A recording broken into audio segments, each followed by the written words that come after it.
Alright, welcome back sa isang bagong edisyon ng The Parokiano Show. Ako nga pala si Lem at kasama ko pa din ngayon ang aking co-host na walang iba kundi ang matigas at gila-gilalas na si Chris Bermejo in the house.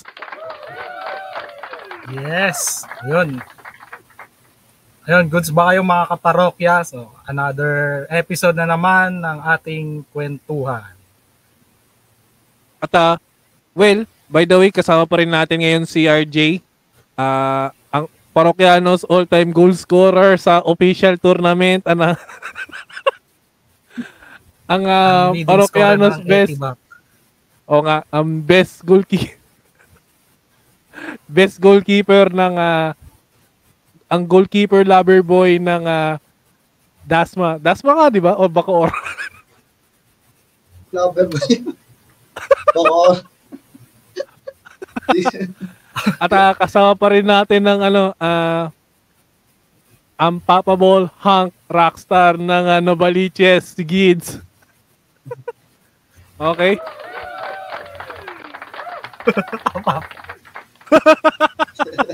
Ayun, no? Ang talaga ng mga pakilalang PBB moniker, no?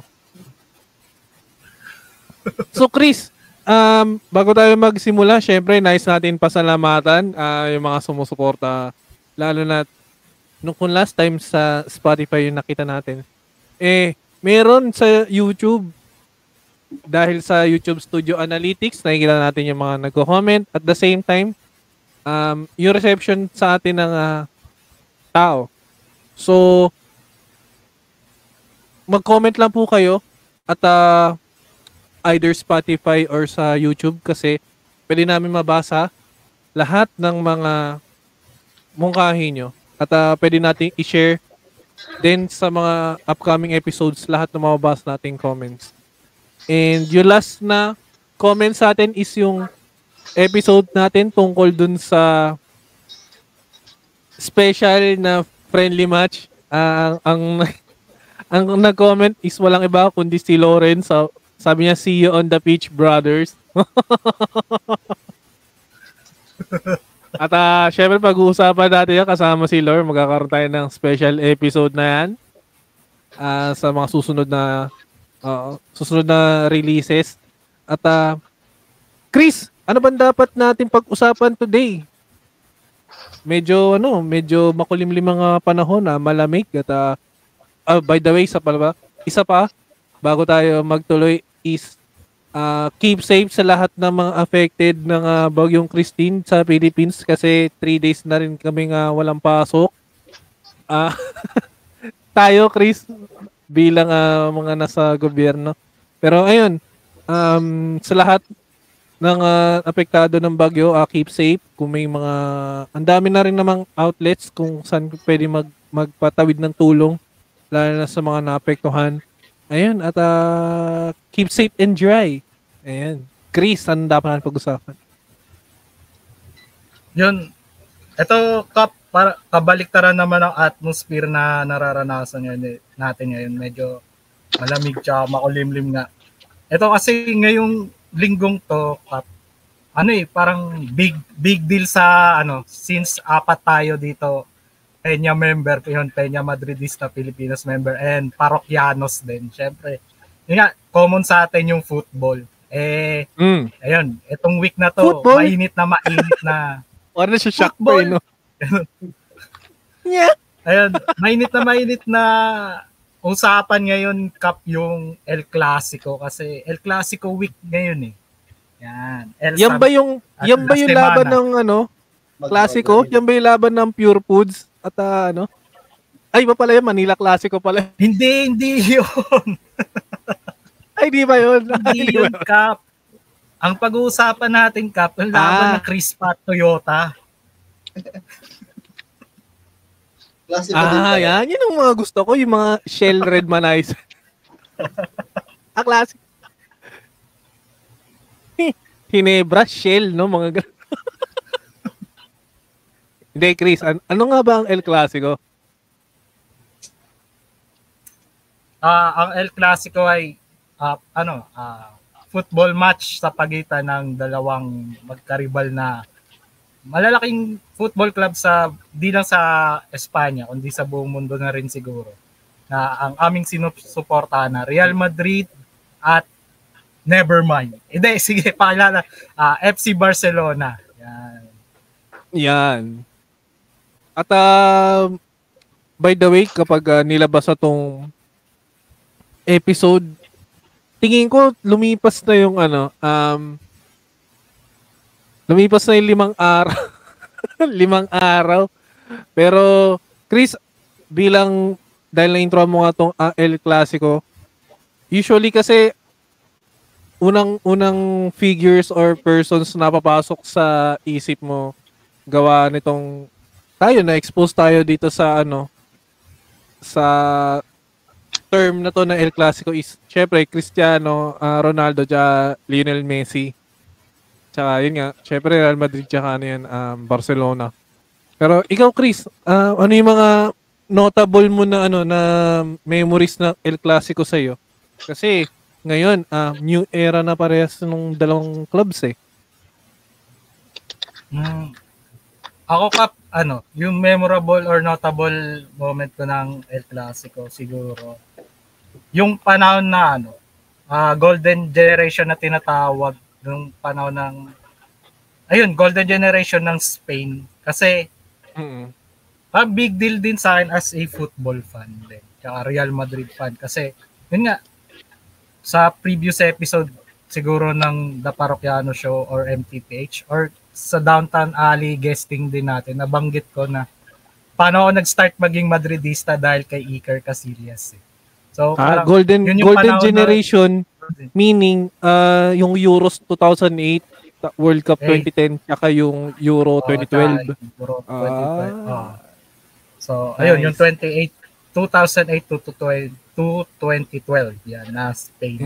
So, doon talaga parang memorable siya sa akin kasi kainitan nga na kasi 'di ba may mga parang debate na sino ba nagpanalo sa Spain?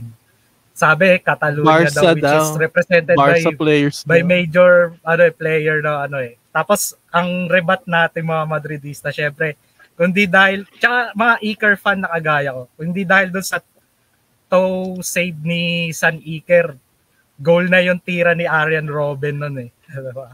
World Cup ayun. 2010. Tapos eventually naging tapos yun, since tuloy-tuloy na ako naging Madridista. Parang na-merge or na ako.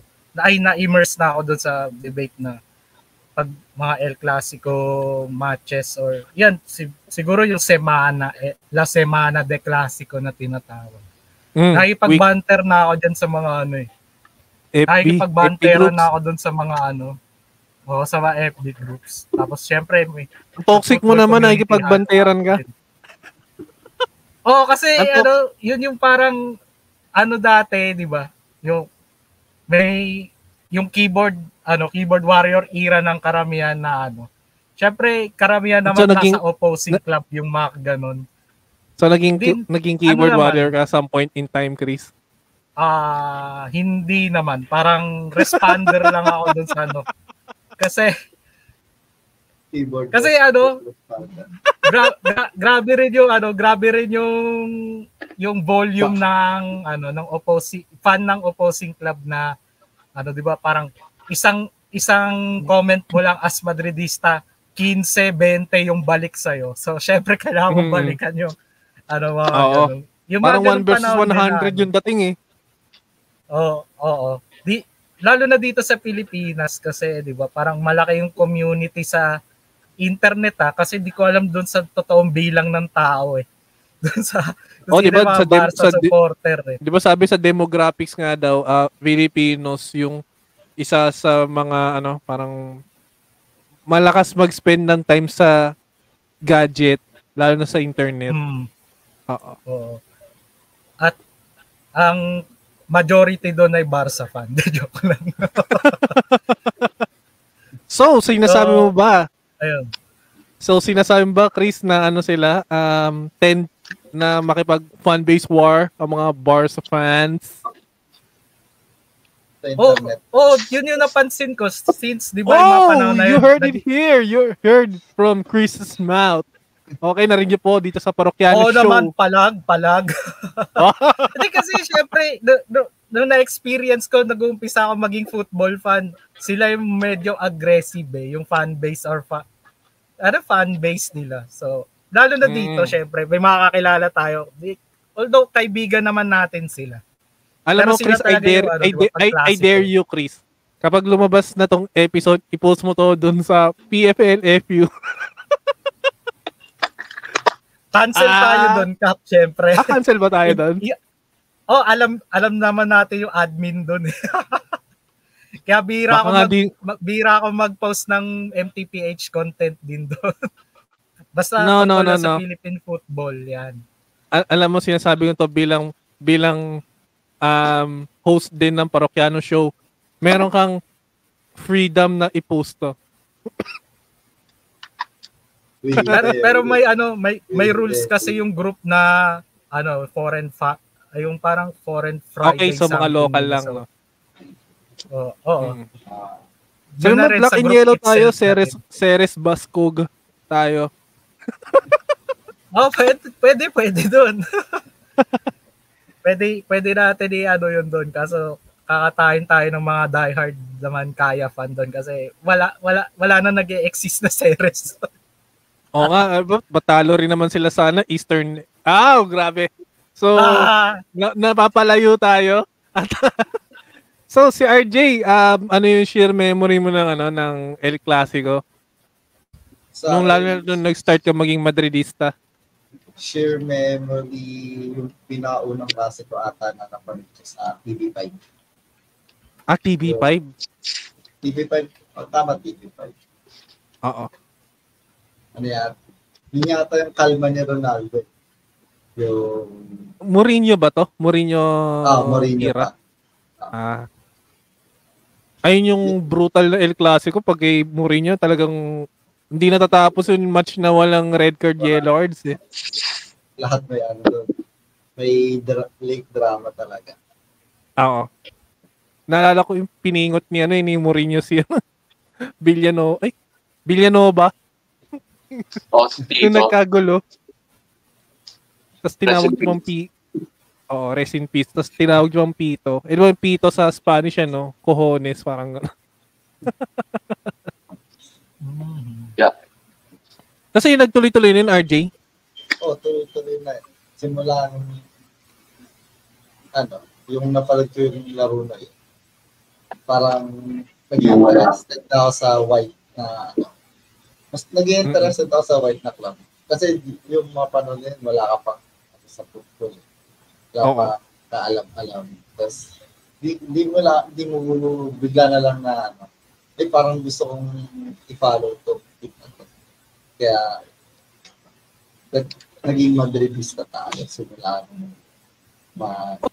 Tsaka kasi RJ, basketball fan, and bihira din kasi yung basketball team na full white eh. So talaga makakita ka ng isang sports team na full white, kakaiba siya. Kasi di ba sa atin dumihin yung puti eh.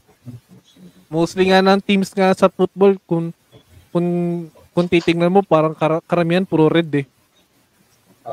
Ito, kayo, may mga collection kayo. Karamihan ng mga, kung football kit collector kayo, karamihan puro red eh. Ng kits eh. Wala akong red. Ako, Kap, naging puti na yung marami. Naging puti na? Naging puti na yung marami. Oo, nagkupas na. Ayun, ito si Gids. Sakto, ito bibigyan natin ng magandang intro to. 4 years ago,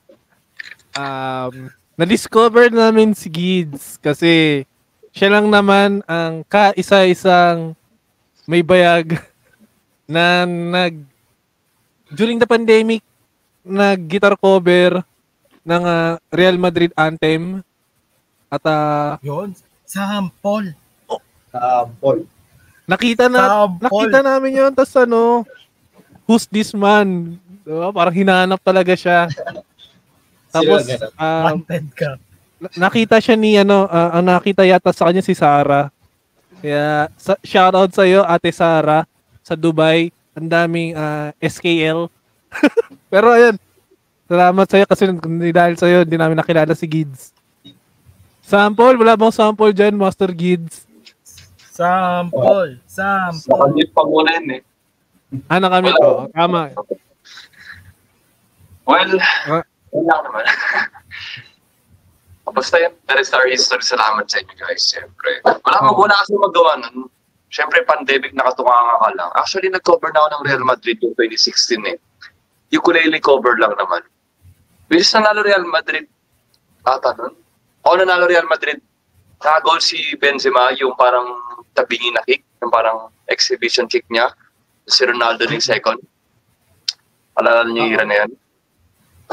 Yung basta na-nutmeg si Claudio Bravo, yung goal ni Ronaldo. Yan, yung ira na yun. Nag-cover ako ng ukulele.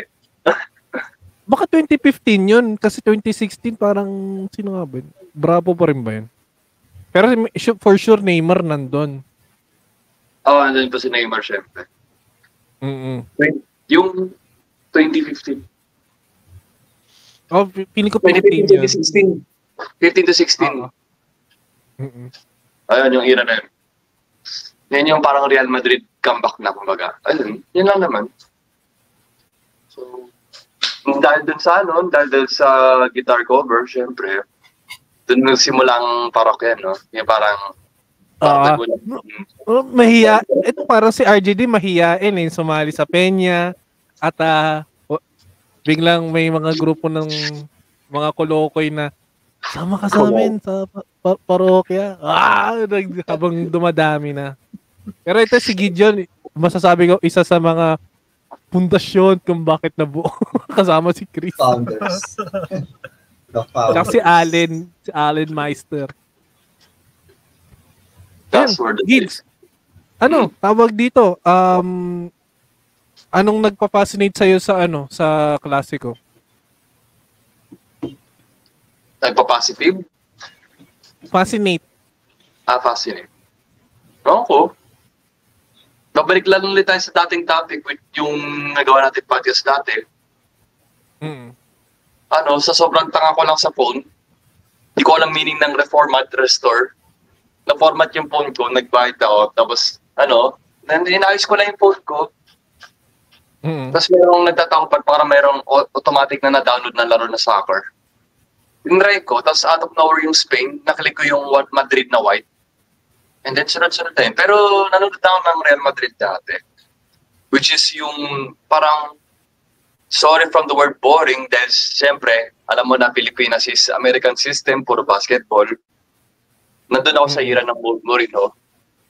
Sobrang bigat pala nun dati, sobrang popular nun dati. Ayun, tapos yung fast forward, nung nasira, yung naayos na yung phone ko, simula nun, nag-focus na ako sa Real Madrid. Hindi ko alam yung Barcelona na yung that time. Yung sa laro. Ayun lang. Basta Real Madrid lang talaga. Pag Barcelona, naisip mo lang, yung landmark lang eh. Tsaka yung Sagrada Familia, yun lang eh. Yun nga. Actually, Messi, naalam ko yung Messi na yun that time. Siyempre, the rest, sino ba naman yung iba, diba? Simula nung na-focus sa Real Madrid, ito pala yung kalaban nila. Ito pala sila. Madrid lang talaga pinili ko lang. Hindi Barcelona. For no reason why. Parang ini-mini-mini mo. Ito na, Real Madrid lang. Parang isang turo lang. Madrid. Madrid lang. Yan lang. Ayun, the rest is history. Napafocus na ako sa Real Madrid. Kasi, eto babalik tayo sa rant eh. May share ko lang naman to. Nanonood naman talaga ng NBA eh. Simula nung parang LeBron Curry era, Na parang Mga 2010, ganyan. ang daming bandwagons na lalo yung mga babae na mahilig sa NBA, sports fan, pero basketball ang alam. Parang simula na ako, tigil ko na tumunod ng basketball. Hindi na ako mag-focus sa NBA. Mag-focus na ako sa kung ano yung iba sa Pilipinas. Yun lang ako. Which is ganun din yung sa mga types of music ko. Hindi hindi sa pang-American. Yun, pati sa football. Kasi pag lumabas ka ng Pilipinas or US, ano marinig mo? Football. So yun lang, going back. Yun lang man. Madrid lang talaga. Bakit hindi cricket? Di ba? Actually, maganda ng cricket, ha? Pero usually kasi, di ba, ito layo natin ng konti. Pag Pilipino ka tapos outside ng basketball or volleyball yung alam mo, isipin na sport ng pangmayaman eh. Kahit nga football, di ba, ilang beses na natin naririnig na sport ng mayaman yan eh. Kasi to kay RJ, F1, di ba? Tapos baseball. Isipin mo pag malarong mayaman, parang hindi naman, parang hindi lang kasi sanay yung Pilipino sa ganung Sports. Mas appreciation yun. Usually, actually, parang di na nga kinoconsider na sports yung bilyar eh. Pero, bakit naman, yung bilyar, kasi larong siya eh. Larong pang-cutting eh. Hindi siya sport. Pero di ba, considered na... Ang sakit tinamaan yung tuhod ko doon. Tara mag-billiard tayo mga sa klase ko, ha? Legit. Na-miss ko na maglaro. Na-miss ko maglaro, promise. Hindi natin nagawa yun. Table pala doon.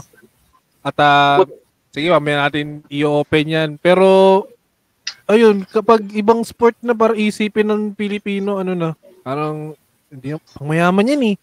Parang, yung football nga sa Brazil, sa kali ginagawa eh. Tapos, kung hindi pa nag-exist yung idea ng futsal sa ibang bansa, kung hindi pa siya dumating dito, wala pa makakaisip na pwedeng maglaro ng football na hindi typical na 11 by 11 sa isang basketball court na pwede na nag-exist kahit 5v5 or 3v3. Exactamente eh. Di ba? Parang yun eh, parang culture na kasi ng Pilipinas to eh. I mean, babalik to sa politika eh.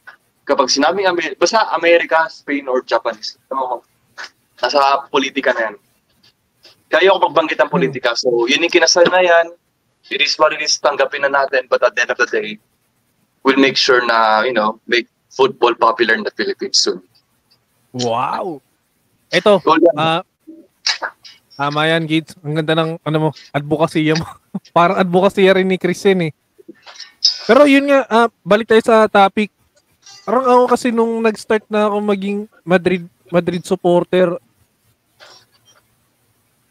hindi naman natin ikapagkakaila yung dominance ng Barcelona ng few years. Lalo na nung struggling ang ego sa locker room ng Real Madrid under the Mourinho stints. Pero parang nakakaramdam ka ng, since nga sa Pilipinas maraming ang Barca fan, iba pa rin yung yung pag nananalo yung Barca noon, tapos pag natatalo yung Real. Alam mong lamang ka sa lamang ka sa kantsaw eh. Parang may sakit talaga na na hindi mo, parang may memes nga na yung mga nagtatago sa kuweba, ganun. Parang ang daming ganun dahil sa Madrid na parang yung ibang team sa tatalo nila, pero yung Barca hindi nila matalo noon mga ganung panahon. Tapos unang stint ni Ancelotti, alam ko natalo rin yung Real nung sa Camp Nou tsaka sa Bernabeu. Parang ang sakit lang na parang natatalo nga natin ibang teams tapos yung eternal rival natin hindi natin matalo. Kaya ganun. Ito si RJ, may ganung feeling ka ba nun dati? Kasi yung habang first time mong matuto ng football, di sa yung mga player ng football sa school mo, edi alam mo yung mga team, bale, Barcelona talaga yung nila dahil nga kay Messi. Bale, parang, pag natatalo yung Madrid, parang nanlulumo. Parang gano'n, yung feeling. Kahit parang masakit na ewan. Na, kahit kaya naman, pero parang kulang. Oo. Okay, ito kay Gids. Hindi ko lang sure kung may kakantsawan ka nun pero anong nararamdaman mo nung mga periods of time na natalo yung Madrid ng Barca nun? Wala naman siguro. Basta pag natatalo lang yung Real Madrid, parang kalma lang. Kasi kalaban mo yung sarili mo yung ganun. Alam niyo yung dati, kaya pag nanonood ako ng El Clasico, pag mayroon tayong live stream, natahimik lang ako. Mapipikon na ako. Yun yung totoong definition ng horror story sa ngayon. Pag nanonood tayo ng real world happening, siyempre, idol natin Real Madrid. Or else, di ba kasi siyempre, best team in the world, we expect demands. We expect wins, di ba? Hindi tayo nagpapatalo, gano'n. So, yun lang naman. Nothing's new. Kinakabahan pa rin. Oo. Ito, sige, bago tayo mag-jump dyan sa, itong new era na to. Ikaw, Chris, bilang co-host ko, na sana umaambag ka. Jumajab-jab ka sa akin. Ikaw, nakikipagtalo ka pero pag natatalo yung Real, anong nararamdaman mo? Di talo. Hindi, syempre yun nga, early days ko din na as a football fan din. So, syempre may kakantsawan sa bahay kasi mga kapatid ko. Si Crisial dati, Barca ba? Si Crisial, Barca ba dati? Pero nabaptism by pa rin Pero naman, tagong may inclination din siya sa Madrid kasi alam ko parang gusto niya yung laro din ng fellow Argentine din ni Di Messi. Maria? So, Di Maria. Oo. So, din siya sa Madrid. Pero syempre pag El Clasico, 2 versus 1 Yung isa kong kapatid si Crisial tapos ako lang Madrid fan. Although yung isa kong kapatid, naman yung diehard Bayern, pero pag La Liga, din siya blue and red talaga din siya So, Barca. Ako lang talaga so, FCB Madrid siya? FCB sa, lang ng FCB? FCB. Pero diehard siya doon sa Bavaria. Yung Bavaria FCB. Mahilig ba siya sa Bavarian Donut? Doon ba gawa yun? Tanongin ko mamaya.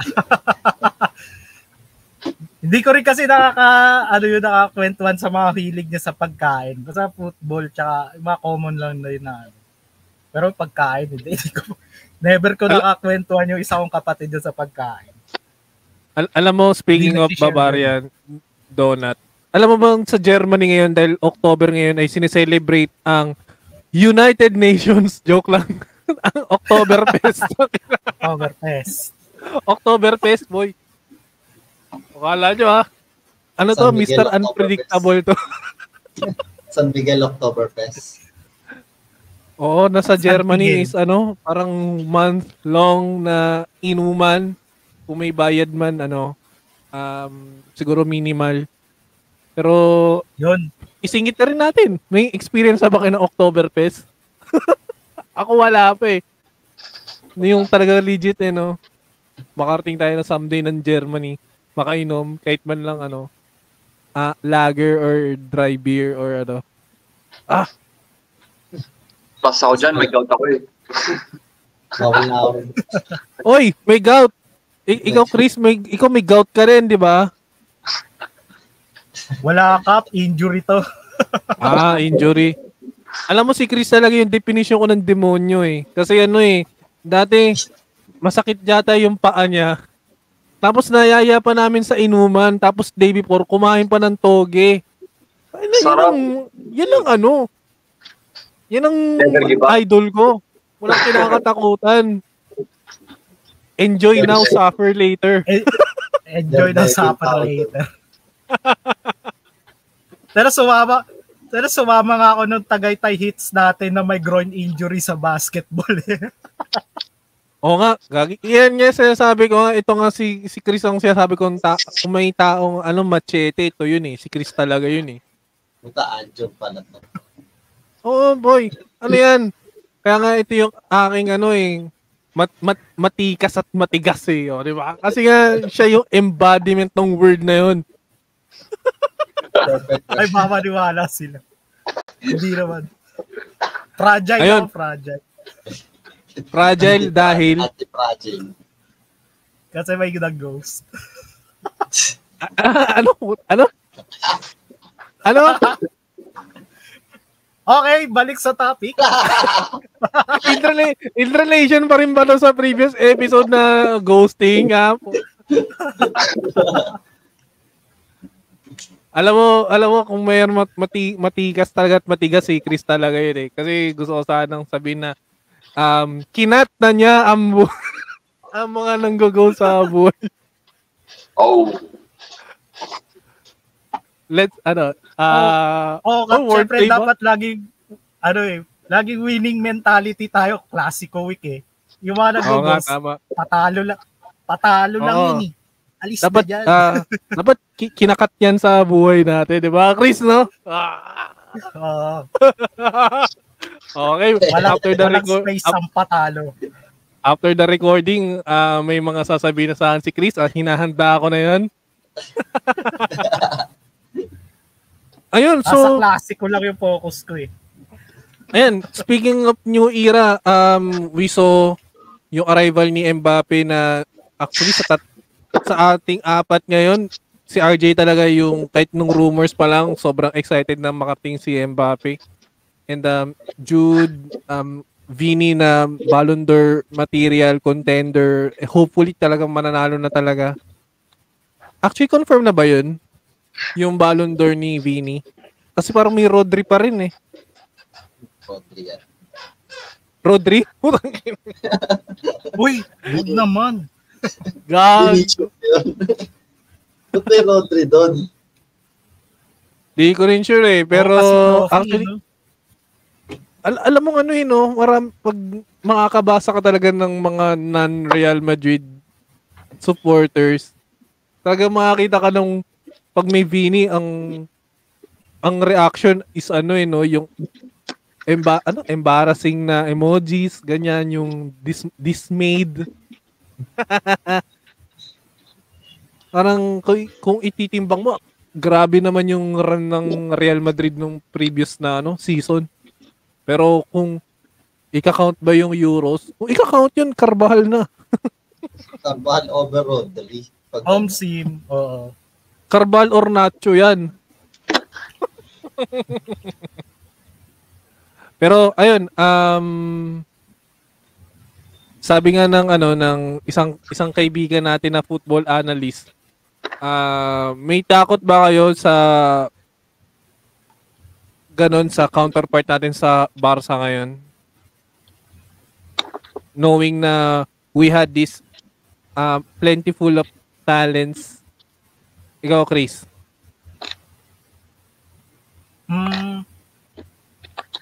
Ako, confident naman ako na Real Madrid will win later.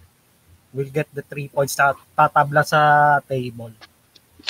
Kasi yung naman din, yung depth din natin, kung i-compare sa Abila, syempre hype lang naman din kasi may Lamine, may pero Rafinha, knowing yung experience lamang din naman tayo sa experience doon sa mga core or key players din natin. So, syempre unpredictable naman din yung football. Pero kung sa papel lang, syempre liyamado tayo. Mm-mm. Parang sinabayan din tayo ng Barca sa sa younger generation development Pansin nyo, puro bagets na rin sila eh. Pero syempre mas naman yung experience ng mga young bloods natin. Di ko lang sa kasi kunyari na may trophy. Na may trophy, no? Sa atin eh. May bigat. Arda Güler. Oo nga, Arda Güler. Pero Nico yun Paz. lang yung parang question ko doon. Kung sino tatao kay Vini mamaya kasi walang Araujo eh. Si Conte. Jules Conte ba? Parang mga ganun. Conte. Feeling ko Kunde yun. Kasi most of the time, lalo na yung previous previous match ng Barca against Bayern. Si Kunde yung right back. Tapos Kubarsi and Inigo Martinez yung center backs. Tapos Alex Balde yung left back nila. Ikaw, si RJ, bilang may kahawig na Alvaro Rodriguez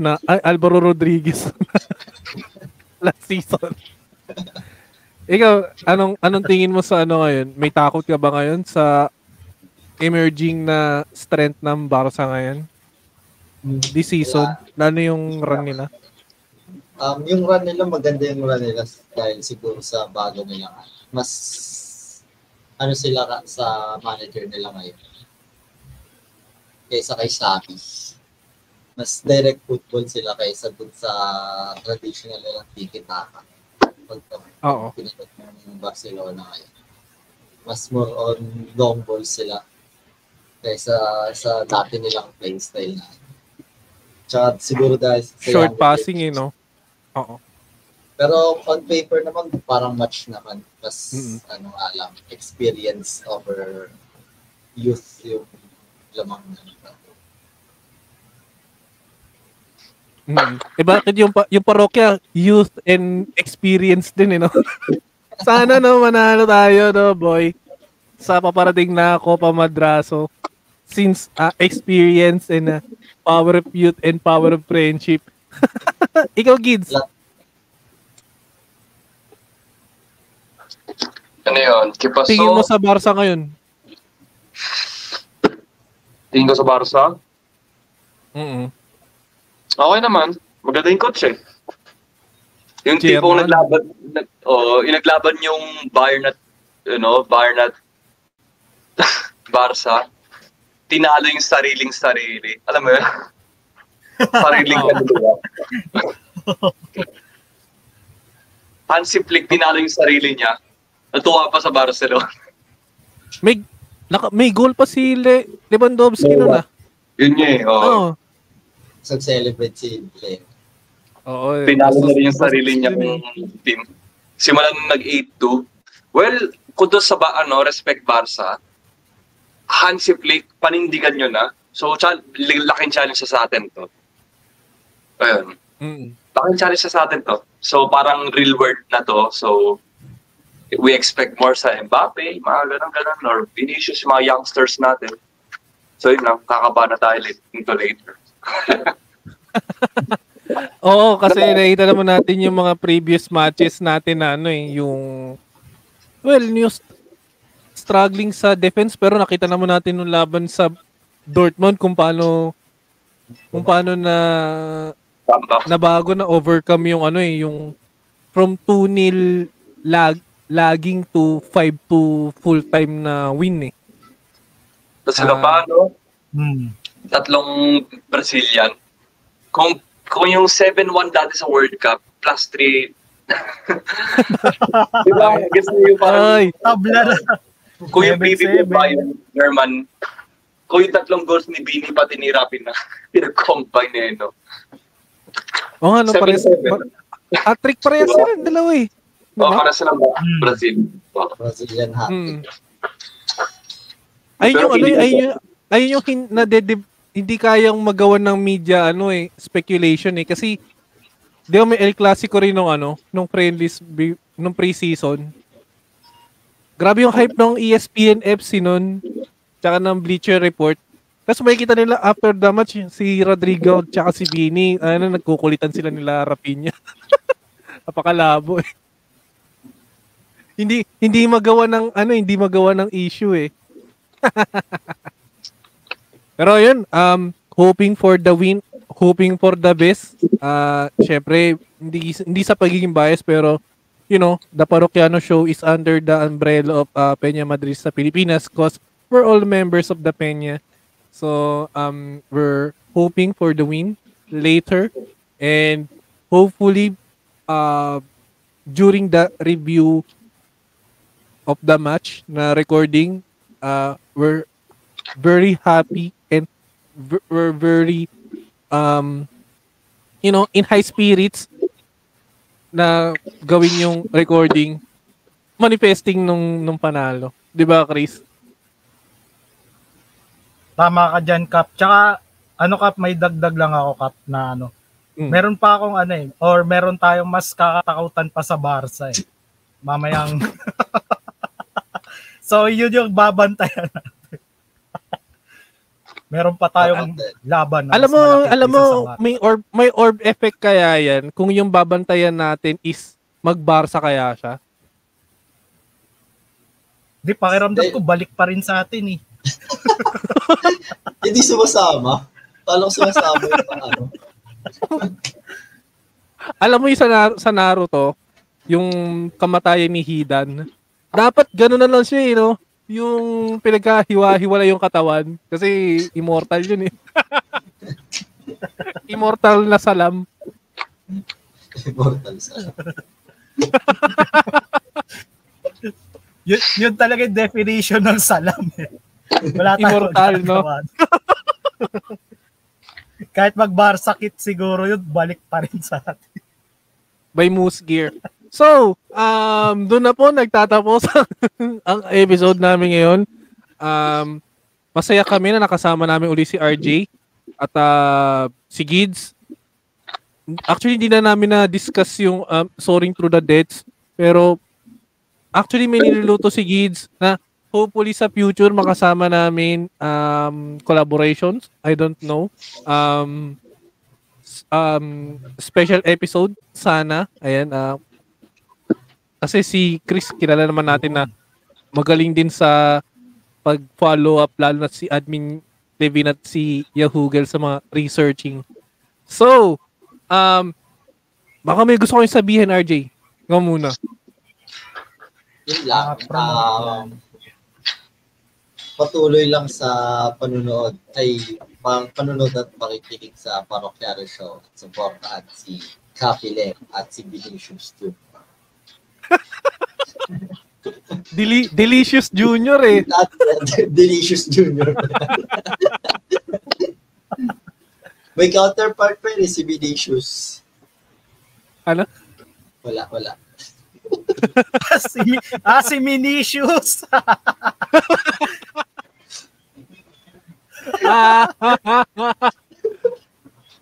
Iyo, Gids, baka may gusto kasama nyo ba mamaya yun, si Vinicius? Kasama nyo mamaya yun si Vinicius? Pupunta kaya yun?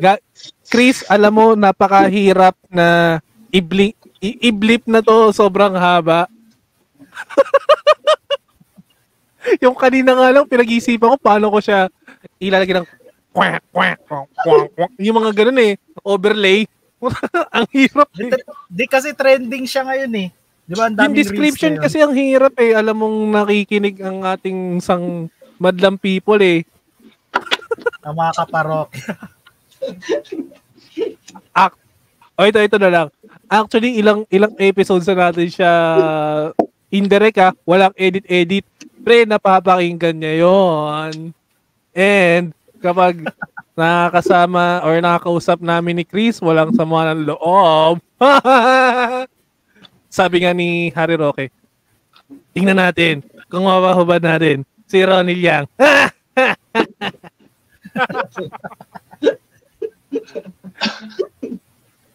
ikaw Gids, baka may gusto kang napakalayo na ng mga naging reference natin, hayop. Ikaw, Gids, baka may mga gusto kong batiyan, pasalamatan, i-plug, ayan, promote mo na rin.